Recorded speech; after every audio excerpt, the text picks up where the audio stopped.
Chodí v klobúku, nakrúca filmy a nie je to Juraj Jakubisko.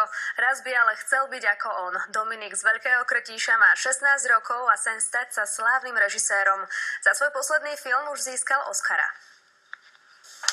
Takto sme ho spoznali pred 3 rokmi. Nehral futbal ani počítačové hry, ale s kamarátmi nakrúcal filmovú rozprávku.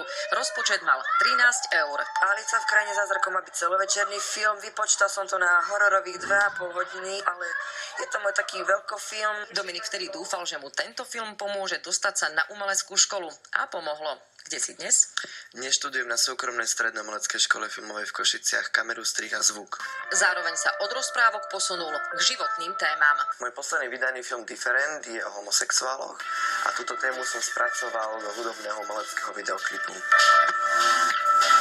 Film zaujal aj odborníkov a kamera mladého umelca nezostala nepovšimnutá. Keď dožijem slovenského detského Oscara, je to zatiaľ moja taká najcennejšia cena, akú som kedy vyhral.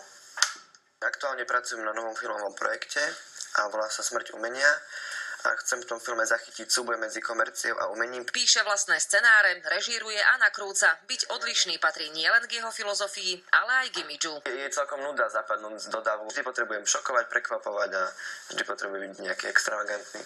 Zatiaľ sa mu to darí a je pevne rozhodnutý ísť za svojím snom. Netuším, ako to celé dopadne, ale viem proste, že chcem ísť raz do Hollywoodu a zobrať si toho originálneho Oscara domov. Lenka Stanková, televízia Markíza.